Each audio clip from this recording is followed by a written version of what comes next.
ازيكم حبايبي؟ عاملين ايه؟ يا رب تكونوا بخير وفي احسن حال. النهارده عملت الفراخ الستريبس. عايزه اقول لكم جميل قوي، كمان اللي هو بتاع المطاعم كمان احلى بكتير، والطعم حكايه. يلا حبايب قلبي ندخل على الطريقه. هنا اول حاجه معايا بصل بودر وتوم بودر وبابريكا وكاري ورشه كركم، تمام على بعض، وفلفل اسمر وبهارات الفراخ، تمام كده. وهنحط طبعا ده ملح.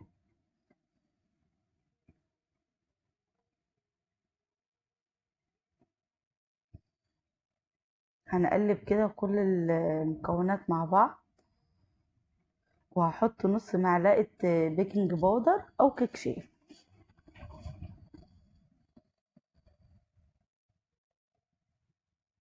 تمام كده. وطبعا برضو حاطين حليب بودر، تمام كده. هقلب كده. إيه طبعا التوابل دي بتاعتك انتي، الموجودة عندك هتحطي فلفل أسمر وبهارات فراخ أو السبع بهارات الموجودة عندك. طبعا أنا نص كمية الفراخ حطيتها. هضيف كوباية دقيق عليهم، إيه طبعا 3 معالق من النشا، تمام كده. وطبعا نص معلقة بيكنج باودر أو كيك شيف الموجود عندك. طبعا أنا حطيته دلوقتي البيكنج باودر، يعني أنا محطتوش مع التوابل، تمام. التوابل أنا حطيت ملح مع التوابل، وضفت برضو ملح تاني، تمام كده. هقلب الحاجات الجافة كده. معلقة حليب بودر، ويا ريت كمان يكونوا 3 معالق، بس أنا ما كانش موجود عندي كتير. وضفت بيضاية ومعلقتين خل كبار وكوباية حليب. وهكمل بقى باقي العجينة بالمية. كمان لو عندك في الوقت ده معلقتين زبادي ضيفيهم عليهم، هتطرها لك بزيادة وهتبقى جميلة قوي. هقلب طبعا كويس جدا. طبعا في المرحلة دي لازم تعرفي الملح اللي انتي حاطاه. حطيت طبعا. بصوا كده، انا عايزة القوام يكون ولا سايل قوي ولا تقيل قوي، يكون كده اخف من الكيك، يعني بحاجة بسيطة زي ما انتوا كده شايفين في الفيديو كده. خلاص طبعا الفراخ ديت انا نقعتها ميه وملح وليمون، وغسلتها كويس جدا، وهضيفها في الخليط ده. طبعا الخليط ده حبايب قلبي اقل حاجه وقت تقعد في التلاجة في التتبيله من 6 ساعات. وكمان لو انت سبتيها ليله كامله هتبقى حلوه قوي، تمام. بس انا سبتها 6 ساعات وكانت جميله وروعه جدا، تمام.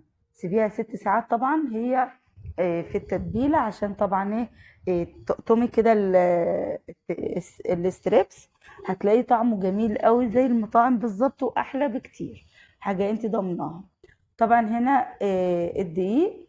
بصوا ضفت بقى التوابل وضفت نشا وكورن فليكس، ده من عند العطار جبته وضربته في الكبة نص ضربة. وطبعا نص كوباية بقسماط مطحون. يبقى كده ضفنا نشا، دقيق، نص كوباية بقسماط مطحون، تمام. والتوابل برضو باقيها حطيتها مع الدقيق والكورن فليكس. بصوا بقى، جيت طبعا بعد 6 ساعات هجيب كده طبق يكون واسع يعني، وتكون مية متلجة جنبك في طبق مية من كل نوع، تمام. هسقطها الأول كده في الخليط اللي هو البقسماط كده بالدقيق بالكورن فليكس اللي احنا الخليط الجميل اللي احنا عملناه بالتوابل بالملح برضو، تمام كده. وهحطها في المية المتلجة، وهنزل بيها مرة تانية. يبقى بصوا خدناها من الخليط الأول على البقسماط ده اللي احنا عملناه. بصوا كده هرجعها تاني في المية، يبقى كده عملناها مرتين. وكده خلاص ده اخر كفر. تمام. مرتين، يبقى من الخليط للبقسماط، ومن البقسماط هنحطه في المية ونرجعه تاني في البقسماط.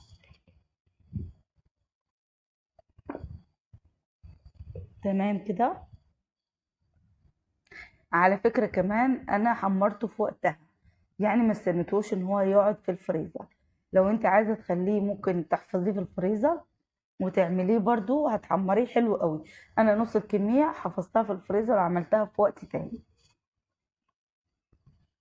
بجد جميلة قوي. يعني بصوا تطلعوها كده في الوقت، تشيليها في الاطباق وتشيليها في الفريزر وتطلعيها كده لما يكون ما عندكيش حاجة، ممكن حاجة وفايض طبيخ واكل كده من بواقي اللحمة يعني.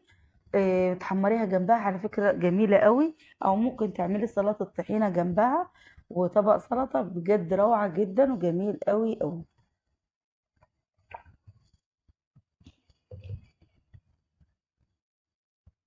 تمام كده. بصوا بقى، اللي باخده من التتبيلة بحطه في البقسماط، وبعد ما اتبله كويس كده في البقسماط باجي احطه في الميه المتلجه، وبعدين ارجعه تاني البقسماط. بعد كده بقى كده خلاص بضيفه في الطبق. يعني كده مرتين كفر بس. يا رب الطريقه تكون واضحه لكم طبعا.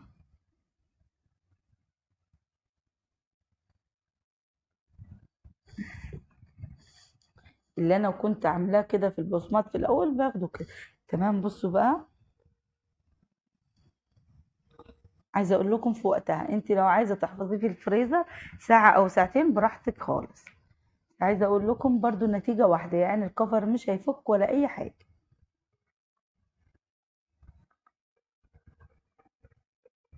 ولكن انت لو خايفه ان الكفر يفك منك ممكن تحفظيه في الفريزر ساعه على اقل حاجه. بس انا عملته على كده من غير ما احفظه في الفريزر، وكانت النتيجه قدامكم حلوه جدا. عارفين كنت بشرب.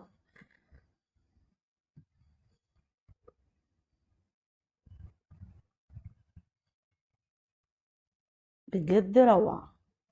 عايزه اقول لكم قرمشه، بجد تحفه جدا، والطعم اللحمه من جوه خرافه جدا بجد يعني.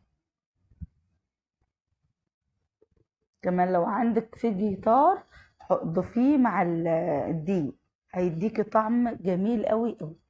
بصوا بقى، دي مريم بتعمل لي لايك، ولادي بيقولوا لي ماما تسلم ايديكي جميل قوي، وبجد حلو قوي، قالوا لي احلى من المطاعم بكتير يا ماما. ربنا يخليكم ليا حبايب قلبي، يخليني لكم اعمل لكم حاجات جميله. ده كان فيديو النهارده، ايه رايكم في الجمال ده؟